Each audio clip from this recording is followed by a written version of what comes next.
Olá, sejam bem-vindos ao Carbono Zero. Hoje vamos falar sobre os projetos Climact e Jovens Repórteres para o Ambiente, programas que envolvem a comunidade escolar e nas quais a Escola Superior de Tecnologia da Saúde de Lisboa participa ativamente.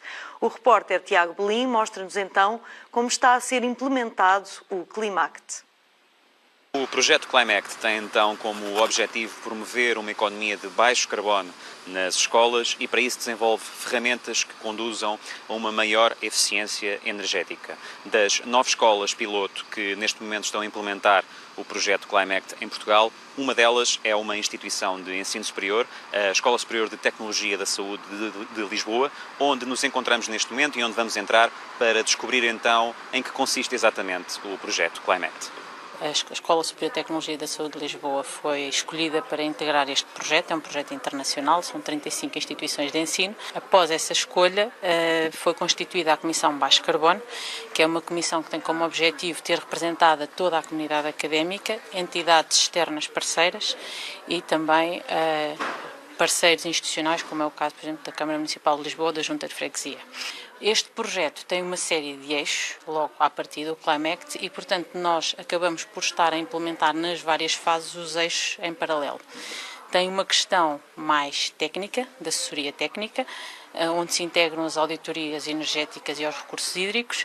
Tem uma questão de promoção da educação ambiental e da proposta de boas práticas, e depois tem também outros eixos relacionados com a produção de ferramentas pedagógicas na área da educação ambiental e também na definição de indicadores de performance e de ferramentas técnicas que nos permitam avaliar esses indicadores de performance. E o que é que está a ser feito concretamente aqui na escola? Na prática, em que é que estão a intervir, o que é que estão a modificar para ir de encontro então aos objetivos do projeto? A fase, neste momento, que está terminada é a fase relacionada com a auditoria energética. Esta fase é absolutamente crítica e de extrema importância para as instituições porque nos permite, com este projeto, ter uma assessoria técnica que nos vai identificar claramente onde estamos, para onde devemos ir e qual é o caminho que temos que percorrer e quais são as iniciativas que devemos implementar.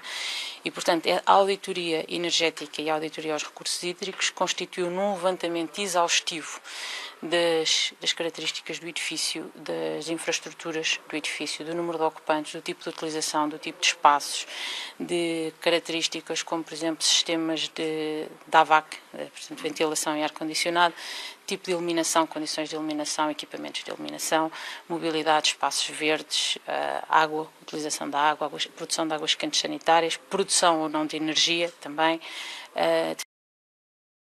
definição de perfis de consumo.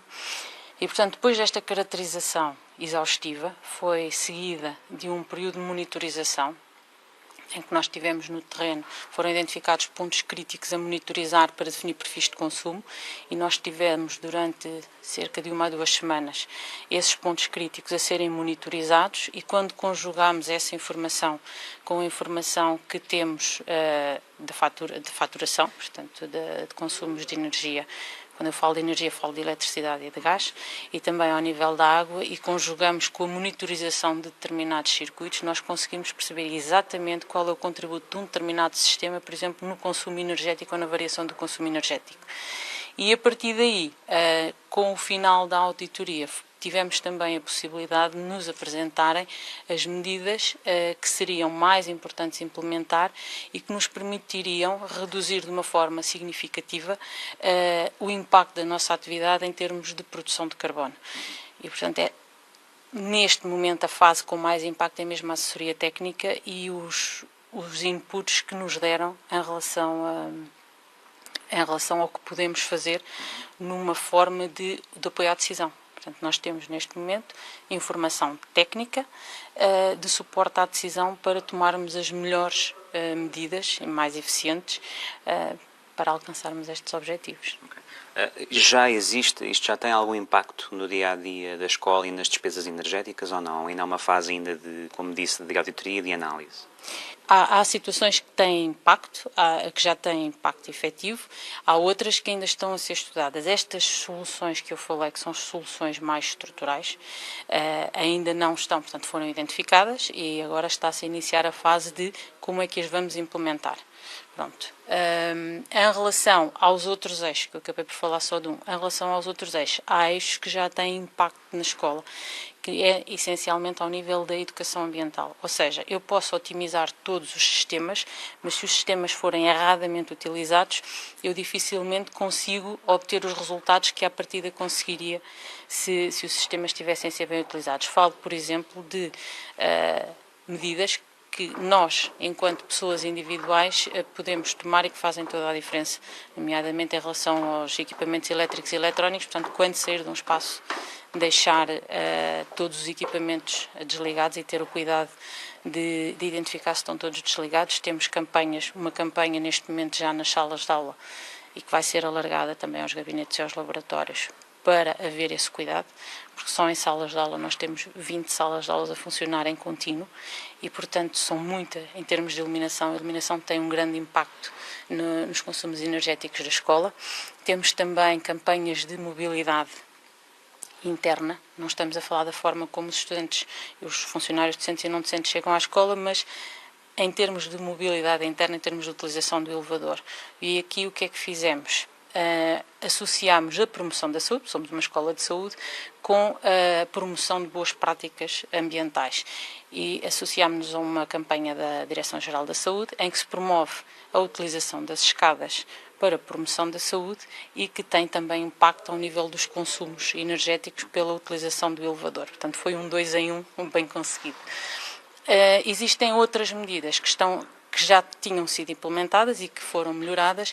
Tem, por exemplo, a ver ao nível da gestão dos recursos hídricos, a otimização da programação do sistema de rega, a redução do volume de caudal de água por descarga dos autocolismos das instalações sanitárias, a otimização dos tempos de produção de água quente sanitária, a utilização de torneiras com baixo caudal, com caudal reduzido nas instalações sanitárias também.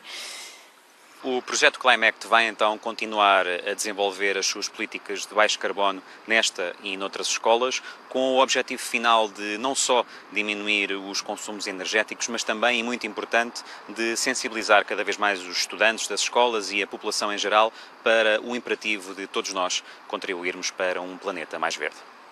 Em estúdio temos Vítor Manteigas, docente de Saúde Ambiental da Escola Superior de Tecnologia da Saúde de Lisboa, e Pedro Pena, jovem repórter para o Ambiente. Bem-vindos aos dois e obrigada pela vossa presença. Começo por si, Vítor, para nos explicar um pouco mais este projeto, que é um projeto não só português, mas a nível internacional. Sim, de facto, é um projeto que está associado ao programa Interreg Sudoé, portanto que, de alguma forma, tende a dar resposta a problemas comuns no sudoeste europeu e, em concreto, o projeto Climact contempla escolas de França, de Espanha, de Gibraltar, além de Portugal, naturalmente. Inicialmente, este projeto tinha associado 35 escolas, 9 portuguesas. Em Portugal, todas as escolas que fazem parte do projeto, curiosamente, são ecoescolas, até porque um dos parceiros do projeto é a Associação Bandeira Azul da Europa. E a Escola Superior de Tecnologia da Saúde de Lisboa era a única instituição de ensino superior que fazia parte das escolas piloto deste projeto. Curiosamente, até porque se tornou relevante e muito importante as questões que são associadas ao projeto, neste momento já temos também a Universidade de Gibraltar e uma das faculdades associadas à Universidade de La Rochelle, em França, que também têm vindo a estar a desenvolver e a aplicar a metodologia Climact. Mas este projeto não é só universitário, é transversal a todo o ensino, ou seja, começa logo no primeiro ciclo. Começa no primeiro ciclo, exatamente. Nós temos escola, em Portugal, por exemplo, temos uma escola básica e depois temos escolas de segundo e terceiro ciclo e escolas secundárias a trabalhar estas questões. A ideia é manter uma continuidade, portanto, dos projetos e que os alunos vão acompanhando ao longo dos anos estes projetos? A ideia do projeto em concreto é perceber até que ponto é que as escolas de diferentes níveis de ensino têm um potencial para esta mudança para o baixo carbono. Não é? Portanto, estamos a falar de um projeto para todos os efeitos do sudoeste europeu, que tem um deadline, portanto acaba em meados de 2019, em função da avaliação que se fizer do projeto. Depois a ideia será replicar a metodologia em muitas mais escolas, até porque não podemos esquecer que há metas europeias que definem claramente reduções na ordem dos 80% a 90% das emissões de carbono. Portugal disse claramente que em 2005 queria ter uma neutralidade carbónica, portanto, as escolas têm um papel relevante neste processo, não só enquanto instituições, enquanto edificado, edifícios, mas, para todos os efeitos, formam Exatamente, é uma coisa educativa. Não é? Claramente. E estes países que estão, portanto, integrantes deste projeto, tinham um carbono mais alto, digamos assim, ou foi uma iniciativa apenas porque acharam interessante?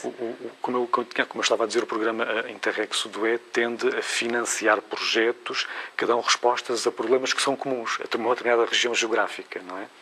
Depois há aqui uma questão que é importante ter em consideração, é que, por exemplo, quando nós falamos das emissões de carbono associadas a diferentes escolas, com diferentes condições climatéricas, isto tem que ser pesado e ponderado, não é? Claro, um país quente tem sempre, é diferente de um país frio, sim, não é? E essa é apenas uma das parcelas da equação, mas são coisas que têm que ser naturalmente consideradas, não é? E este projeto, de alguma forma, toca nas ecoescolas, mas é um projeto completamente diferente. Consegue explicar-nos as diferenças entre um projeto e claramente. outro? O programa Ecoescolas é um programa internacional que é gerido a nível internacional pela Foundation for Environmental Education e que em Portugal é gerido, digamos assim, pela Associação Bandeira Azul da Europa. Todas as escolas portuguesas que fazem parte do Climact são escolas ecoescolas, propostas pela própria Associação Bandeira Azul da Europa.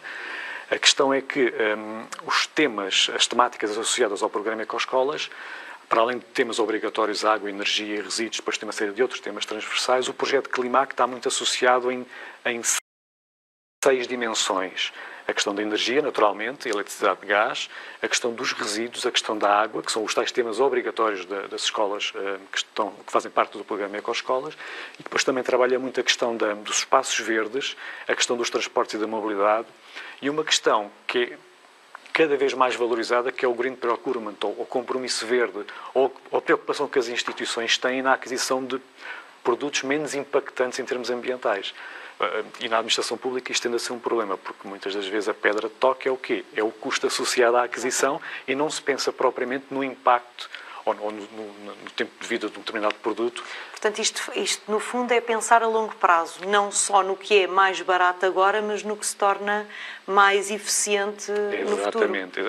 Aliás, a questão do ser mais barato é muito subjetivo, não é? Pois, porque os custos de agora, implica uma análise, por exemplo, que está prevista no próprio projeto climático, que é uma análise de ciclo de vida de produto, por exemplo, não é?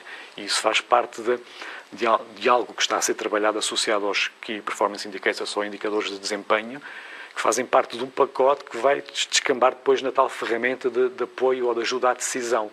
Não é? E por falar em longevidade, este projeto é uma coisa, é curto de implementar no tempo ou é uma coisa a médio prazo? O projeto, enquanto Climact, tem um deadline até 2019. Mas a ideia, como há bocado já tinha deixado de antever, é, em função dos resultados da aplicação nestes 3 anos do projeto, depois podermos replicar a metodologia em todas as escolas do Sudoeste Europeu, no limite, não é? Que em todas as escolas do mundo. Portanto, vocês estão num projeto piloto e a ideia é perceber como é que as coisas funcionam para depois implementar da forma mais eficiente em todas as escolas do mundo. Se bem que há aqui 2 vertentes que é importante ter em consideração. Uma tem a ver com a equipa técnica do projeto, e há bocado tivemos a oportunidade de ouvir falar disso, que fez um diagnóstico inicial muito bem conseguido no que diz respeito aos consumos energéticos, ao consumo de água, que é uma coisa que não se faz de forma tão refinada no programa Ecoescolas, em que basicamente se faz a monitorização dos consumos. Aqui houve uma preocupação acrescida, porque chegou-se ao ponto de perceber ao que é que correspondia aquele consumo de água ou aquele consumo de energia elétrica, e em função disso podemos depois optimizar em termos de gestão ou através da substituição de equipamentos, que é outra guerra, porque são custos completamente diferenciados, não é? Implica grandes mudanças. Implica grandes mudanças. E esta é também uma mais-valia do projeto. É que o projeto Climact pressupõe a adoção de novas ideias de negócio e novas formas de financiamento. Uma das coisas que está previsto é criarem-se condições para que as empresas de serviço de energia, por exemplo, apostem nas escolas que têm um potencial de redução significativo. Imaginemos, por exemplo, que a nossa escola tem um potencial de redução muito importante em função desta auditoria inicial que foi feita pela equipa do Instituto de Soldadoria e Qualidade e pelo Instituto Superior Técnico. O que é que pode haver? Pode haver empresas que queiram investir na nossa escola, fazendo o quê? A instalação de equipamentos mais eficientes e aquilo que nós depois vamos poupar. É uma forma de fazer pagar, digamos assim, à empresa que financiou, e um remanescente acaba por ser também aplicado depois na escola em novas medidas de sustentabilidade, por exemplo. Já vamos falar um pouco mais sobre este projeto. Também entre os jovens existem projetos de consciencialização ambiental. O nosso repórter foi entrevistar outro repórter que se dedica à defesa do ambiente. O programa Jovens Repórteres para o Ambiente é promovido pela Associação Bandeira Azul da Europa e tem como objetivo preparar os jovens para serem cidadãos ativos na defesa do ambiente, como através da investigação, do jornalismo, da comunicação e também da internet. Aqui na Escola Superior de Tecnologia da Saúde de Lisboa são vários os estudantes que inclusivamente estão numa licenciatura em Saúde Ambiental e que por isso estão muito atentos para estas questões do ambiente e que participam neste programa, e nós vamos entrar e conversar com um deles. Hugo Silva, tu estudas aqui saúde ambiental, não é? Neste CEL, e para além disso és um jovem repórter para o ambiente. Nós estamos aqui à frente de um quadro onde existe pelo menos uma das coisas que aconteceram no seguimento de um trabalho teu, não é? Fala-nos um pouco, não só do que estamos a ver aqui, mas do que é que tens feito até agora para este projeto, o que é que já fizeste e de que forma é que se repercutiu. Ok, então no primeiro ano que eu vim para cá, para a escola, nós fizemos uma reportagem sobre transporte de resíduos cá no Parque das Nações. Isto tem um sistema bastante único em Portugal, em que todos os resíduos são levados para as estações de tratamento através de um sistema pneumático. E então o uso de caminhões para transportar é muito mais reduzido. No seguimento dessa reportagem, fomos então depois convidados para uma missão JRA, que foi feita na região do Sado. Tivemos a limpar uma praia e também tivemos com muitos outros jovens repórteres daqui da zona. E tivemos então a limpar essa praia e também tivemos uma pequena palestra sobre os microplásticos, o que é que eles fazem na água, o problema que eles são para os peixes no meio ambiente e em último caso também para nós próprios. No segundo ano fiz em conjunto com outras pessoas, com outro grupo, uma reportagem sobre as beatas que são atiradas para o chão pelas pessoas. Essa reportagem também está no YouTube, também está no site da JRA, e através disso nós também podemos depois aumentar um pouco a dimensão do problema para as pessoas verem e quererem tomar uma iniciativa. Tanto que houve iniciativas de apanhar beatas aqui também na área do Oriente, do Parque das Nações. Devido a essa própria reportagem das beatas, foram à Ericeira, onde desenvolveram outras atividades relativamente à preservação da biodiversidade, do ambiente e de controle dos resíduos também.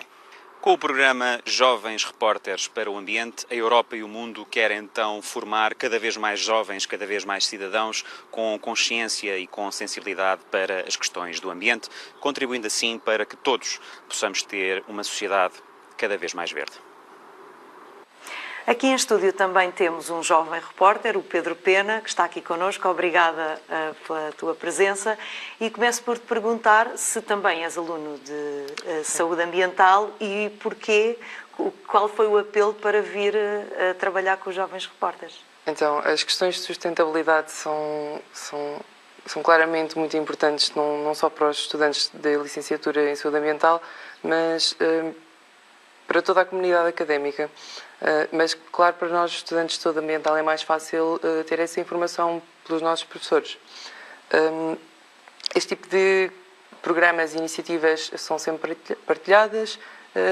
Houve questões, e no início há sempre questões. Nós somos abertos, ou temos um vasto leque de hipóteses, não é, para trabalhar.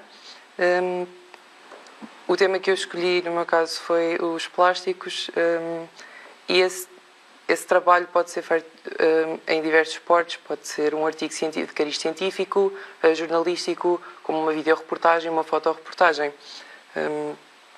Nesse caso concreto, o que é que estás a fazer? Ainda por cima é um tema da agenda mundial, Sim. não é? Que marca a agenda mundial este ano com o Dia Mundial do Ambiente a ser sobre os plásticos. Sim, então o que eu fiz foi um artigo de opinião, uma crítica social, bastante irónica, porque simplesmente num dia em que eu estava a passear na rua, no Parque das Nações, eu vi um senhor a tirar um saco de plástico para o chão. Devemos todos ter uma consciência, e como o meu colega disse na reportagem, em relação às beatas, mas em relação a qualquer questão, porque o destino desse saco não seria o chão, e tem um impacto na sociedade enorme. E a maioria das pessoas, não sei se não lhes interessa, claro que devia interessar, mas não têm essa preocupação.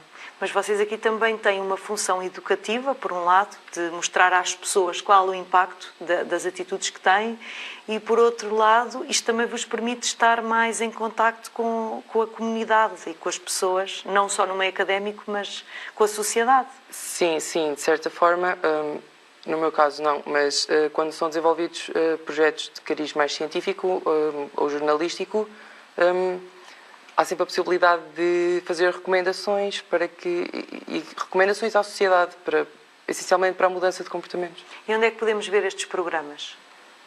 Portanto, em plataformas digitais dos Jovens Repórteres para o Ambiente e a Escola Superior de Tecnologias da Saúde tem sempre plataformas digitais onde publicita este tipo de campanhas ou projetos. Vítor, é importante envolver os alunos na vida real, digamos assim, porque estão ali a estudar e depois estas reportagens, esta pesquisa permite-lhes ter a noção dos problemas reais no nosso ambiente. Eu acho que só é importante envolver os alunos se for na vida real e se for com situações práticas, não é? Em relação, por exemplo, à questão dos Jovens Repórteres para o Ambiente, nós temos duas abordagens distintas. Uma que tem muito a ver com conteúdos de unidades curriculares em que os desafiamos claramente a focarem-se num tema específico, e aquilo que vimos há bocado do Hugo tinha a ver com os resíduos e com a unidade curricular, que é a gestão de resíduos, e com um projeto específico que foi desenvolvido em determinadas ocasiões, desde há 2 ou 3 anos esta parte, que é o Literless. E depois temos uma outra vertente em que deixamos claramente à imaginação dos estudantes trabalhar em temas que lhes deem particularmente gozo e interesse, não é? Porque também é uma forma mais fácil deles depois desenvolverem o trabalho. E costumamos fazer uma coisa muito engraçada, que é desafiar os estudantes para identificarem ou problemas ambientais ou boas práticas nas suas zonas de residência e que depois se proponham a fazer ou uma videoreportagem, uma fotoreportagem ou um artigo de cariz jornalístico e que numa primeira fase em sala de aula apresentem aquilo que se propõem a fazer aos colegas. Nós costumamos chamar-lhe o nosso Shark Tank, o nosso pitch. Discutem os temas que de facto são passíveis de interesse para... E defendem o seu tema como o melhor tema a ser desenvolvido no âmbito dos Jovens Repórteres para o Ambiente. E só aí já estão a aprender, não é? Só aí já estão a aprender e começam a ter a percepção de que os problemas não são exclusivamente locais e só seus. Há, de facto, problemas completamente diferenciados e, por exemplo, este ano houve um grupo que identificou como tema irrelevante a tratar a questão dos roedores na cidade de Lisboa, que pouco tempo depois, por exemplo, foi notícia no Público, não é? Portanto, há aqui questões muito interessantes. Aproveitamos também muitas das vezes a questão do Climacte para trabalhar a energia e formas diferentes de gerir e trabalhar a questão energética, não é? E, portanto, alternativas menos impactantes, sim. Só para ter uma ideia, nós há uns anos, 2, 3 anos, tivemos um grupo a trabalhar a questão da utilização de veículos elétricos para as visitas à Tapada de Mafra, em que muitas das vezes nós pensamos a Tapada de Mafra, a preservação e conservação de espécies, mas depois nós encontramos ali, através dos estudantes, uma outra forma de abordar o mesmo espaço, mas com temas completamente diferentes, que tem a ver com a mobilidade, tendencialmente carbono zero, não é? E na vossa escola, para além do curso de saúde ambiental, há muitos outros cursos e qualquer aluno pode fazer reportagens para os Jovens Repórteres. Sim, claramente. No âmbito daquilo que é a Comissão Baixo Carbono associada ao projeto Climacte, nós temos sempre o cuidado de divulgar junto dos representantes dos 9 cursos de licenciatura a possibilidade deles se submeterem aos Jovens Repórteres. Sendo um projeto que está a ser desenvolvido na escola, há naturalmente um professor coordenador e a coordenação dos trabalhos e a submissão na plataforma JRA é feita por este professor. Mas qualquer estudante de qualquer curso de licenciatura se pode propor a fazer uma fotoreportagem, um artigo, o que quer que seja. No fundo, querem angariar mais pessoas conscientes e que defendam o meio ambiente. Eu confesso que tenho a convicção de que eles estão conscientes. Agora, a questão é que nesta fase da vida deles, o principal objetivo é acabar o seu curso. E apesar das questões ambientais serem transversais, quem está em fisioterapia quer forçosamente acabar o curso de fisioterapia o mais depressa possível. Quem está em ciências biomédicas laboratoriais, a mesma coisa. Daí ser mais fácil, de alguma forma, nós trabalhamos estas questões com estudantes como o Pedro, como o Hugo, que estão num curso de licenciatura em saúde ambiental, que facilmente faz aqui a ligação entre as questões ambientais, da saúde naturalmente, e a importância de uma coisa que é comunicar. E será, Pedro, que vamos ser colegas de futuro? Podemos ter aqui um técnico de saúde ambiental dedicado ao jornalismo ou é só um part-time? É uma hipótese. São skills, são capacidades que são essenciais não só neste ramo do jornalismo, mas para saber comunicar a toda a sociedade questões importantes. Vocês não têm só projetos de dizer coisas que estão mal, também têm aqui projetos que, no fundo, são bons, não é? E que falam do bem que a sociedade também pode fazer. Vão estar no Rock in Rio agora também. Sim, portanto, no âmbito dos Jovens Repórteres para o Ambiente, eu e uma colega que trabalhamos neste artigo fomos selecionados para ir para essa missão do Rock in Rio 2018, em que vamos tentar perceber, de alguma forma, não só como funciona toda a organização do Rock in Rio, mas as questões de sustentabilidade que são abordadas e, numa outra perspectiva, comunicar esse trabalho que é feito para essa organização tão grande que é desse evento, que é o Rock in Rio. Obrigada. Vítor, acha que estes projetos podem ajudar a que Portugal fique um país cada vez mais eficiente energeticamente? Seguramente. Aliás, posso-lhe adiantar que no passado dia 12 de setembro tivemos um encontro virtual com uma série de unidades orgânicas e de universidades de Portugal, inclusive uma do Reino Unido, em que estamos a discutir em conjunto a questão do conceito de campus sustentável. Não é? Rumo a um carbono zero, a um carbono tendencialmente zero. E é imperioso, de facto, reconhecermos a importância destas matérias e trabalharmos afincadamente em relação a isto. Depois há aqui uma outra coisa que eu penso que é extremamente importante e que não pode ser negligenciado, e que nós, em contexto de sala de aula, falamos isto com muita frequência, que é mais facilmente nós nos envolvemos nos processos que tendencialmente são uma solução para um problema, quando o problema nos toca diretamente a nós, não é? Quando são problemas locais. Claro. A questão das alterações climáticas, isto é dito de forma recorrente. Há alterações climáticas, toda a gente fala delas, mas enquanto nós não sentirmos claramente as consequências das alterações climáticas, achamos que é uma coisa de outro país ou do vizinho, exatamente, não é? É isso mesmo. E justamente no dia 12 de junho também se reuniram numa conferência para falar sobre isso. Sim, a tal conferência virtual, sim. Nós, da Escola Superior de Tecnologia da Saúde de Lisboa, a Universidade de Coimbra, a Universidade de Aveiro, a Universidade do Algarve, a Universidade de Lisboa, portanto, uma série de... Já com eficiência, não é? Porque é uma coisa virtual, portanto, não implica gastos, não é? Claramente, a divulgação do evento foi um bocadinho nesses termos. Vamos ter pontos focais, digamos assim, em Portugal, em que as pessoas são convidadas a ir e a assistir virtualmente a todas estas comunicações, sim. Muito obrigada pela vossa presença em estúdio e sucesso para os vossos projetos. A nossa missão é contribuir para um Portugal mais verde e sustentável e, por isso, para a semana, voltamos com mais exemplos de outros agentes que se dedicam a proteger o ambiente e a todos nós. Até lá!